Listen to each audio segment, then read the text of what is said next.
मेरे प्यारे बच्चों, आज के इस वीडियो में आपका बहुत बहुत स्वागत है। मेरा आज का जो वीडियो है ये वर्ण विभाग पर आधारित है।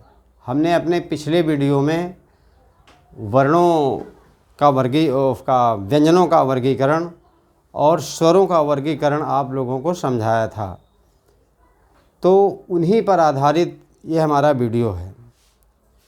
तो हमारे स्वर और व्यंजन ये अल्पप्राण हैं, महाप्राण हैं, अघोष हैं, सघोष हैं। इस पर विस्तृत हमारे वीडियो तैयार करके आप लोगों को भेज दिए गए हैं। और जो ये प्रश्न अभ्यास आपको समझाया जा रहा है ये पिछली बीएड प्रवेश परीक्षा में, टेट में, सुपर टेट में, रेलवे भर्ती बोर्ड में ये प्रश्न पिछली परीक्षाओं में आए हुए हैं और कई बार इनकी पुनरावृत्ति भी हुई है। ये महत्वपूर्ण प्रश्न हैं, इसलिए आप लोगों को इनका अभ्यास कराया जा रहा है। ये प्रश्नोत्तरी आपको ज़रूर लाभदायक सिद्ध होगी, ये हमारी शुभकामना है। तो हम चलते हैं। सबसे पहला प्रश्न, भाषा की सबसे छोटी इकाई है। हम लोग बहुत सी चीज़ें जानते हैं लेकिन हम फिर भी कभी कभी भूलवश गलती कर जाते हैं। तो भाषा की सबसे छोटी इकाई, पहला ऑप्शन है शब्द, दूसरा ऑप्शन है व्यंजन, तीसरा ऑप्शन है स्वर और चौथा ऑप्शन है वर्ण। तो ए बी सी डी, इसमें मुख से निकलने वाली वह छोटी से छोटी ध्वनि जिसको और छोटा ना किया जा सके उसको हम वर्ण कहते हैं। तो इसमें यह डी सही है। दूसरा, निम्न में अल्प प्राण वर्ण कौन से हैं। अब अल्प प्राण महाप्राण आपको बताया गया कि व्यंजन के वर्गों का पहला, तीसरा और पांचवा वर्ण जो होता है अल्प प्राण होता है। तो पहला और तीसरा, ये पहले ऑप्शन में छ और झा, ये पहले और तीसरे व्यंजन नहीं हैं। ये बी, का और गा, का पहला फिर खा दूसरा, गा तीसरा, यही ऑप्शन सही भी है। का और गा ये पहला और तीसरा व्यंजन है, तो यही हमारा सही भी है।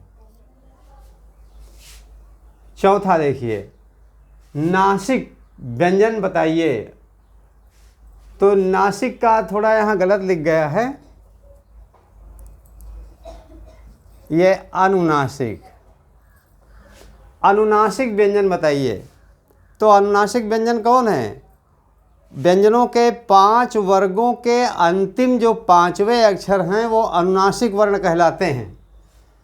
तो यहाँ पर पहले ऑप्शन में सा, अंगा, या, अड़ा, नामा, ये 5 वर्ण होते हैं जो अनुनासिक कहलाते हैं। तो पहला ऑप्शन में मूर्धन्य सा है, ये नहीं है। दूसरे में या, ये है, यही अनुनासिक है। तो इसमें दूसरा हमारा ऑप्शन सही है। चौथा हमारा प्रश्न है, ए और ऐ व्यंजन कहलाते हैं। ए और व्यंजन क्या कहलाते हैं? नासिक, मूर्धन्य, ओष्ठ, कंठ, तालु। तो आप लोग ये जानते हैं कि ये ए और ऐ ये कंठ तालु हैं और ओ और औ ये कंठ ओष्ठ हैं। इनका कंठ और ओठों से उच्चारण होता है, इनका कंठ और ताल से उच्चारण होता है। तो इसमें हमारा डी ऑप्शन बिल्कुल सही है। फिर पांचवा देखिए, अर्धसम्मित वर्ण हैं। अर्धसम्मित वर्ण इसमें नीचे ऑप्शन दिया हुआ है, ए, ओ, ए, बी, आ, सी, ई और डी, उ। तो अर्धसम्मित का मतलब है जिसमें हमारा आधा मुंह बंद रहता है, और आधा मुंह जिसमें हमारा बंद रहता है वो हमारे वर्ण हैं ओ और ए। इसलिए ए ऑप्शन सही हुआ। फिर छठवां देखिए प्रश्न। छठवां प्रश्न है हमारा समृद्ध स्वर हैं। समृद्ध स्वर कौन है? जिसमें हमारा मुंह पूरा का पूरा लगभग बंद रहता है। ऐसे स्वर जिसमें हमारा मुंह पूरा का पूरा बंद रहता है तो समृद्ध स्वर हैं ए ओ ए ओ। अब यहाँ ए और ऊ में ई और ऊ दिया हुआ है। फिर आ है नहीं, ओ है नहीं, ओ है नहीं। इसका मतलब है ई और ऊ। ये ऑप्शन हमारा पहला सही है। सातवां प्रश्न देखिए। स्वर होते हैं। सभी स्वर हमारे क्या होते हैं आपको बताया गया है पिछले वीडियो में, उसी पर आधारित प्रश्न है। अल्प प्राण होते हैं, महाप्राण होते हैं, अघोष होते हैं कि समृद्ध होते हैं। तो हमारे स्वर क्या होते हैं? सभी स्वर हमारे बताया गया है ये अल्प प्राण होते हैं। सभी स्वर हमारे अल्प प्राण हैं, इसलिए हमारा ए ऑप्शन बिल्कुल सही है। आठवां, जिन स्वरों में 3 मात्रा का समय लगता है। जिन स्वरों के उच्चारण में 3 मात्रा का समय लगता है तो यहाँ पर उनको ह्रस्व स्वर कहते हैं या दीर्घ कहते हैं। सी ऑप्शन में प्लुत स्वर कहते हैं, डी ऑप्शन में अनुनासिक कहते हैं। तो यहाँ पर ह्रस्व स्वर किसे कहते हैं? जिन स्वरों के उच्चारण में 1 मात्रा का समय लगता है। दीर्घ स्वर जिन स्वरों के उच्चारण में 2 मात्रा का समय लगता है। और प्लुत स्वर जिन स्वरों के उच्चारण में 3 मात्रा का समय लगता है उनको प्लुत स्वर कहते हैं। इसलिए ऑप्शन सी बिल्कुल सही है। बस 9वां प्रश्न हमारा है बच्चों, हिंदी वर्णमाला में कुल स्वरों की संख्या कितनी है? तो हिंदी वर्णमाला में कुल स्वरों की संख्या यहाँ पर ऑप्शन दिया हुआ है 12, 11, 13 और 10। तो इसमें सही विकल्प आपका होगा हिंदी वर्णमाला में कुल स्वरों की संख्या 11 होती है। ये बी ऑप्शन बिल्कुल सही है। फिर अगला 10वां प्रश्न हमारा है, जिन शब्दों के अंत में ह्रस्व आ आता है उन्हें क्या कहते हैं?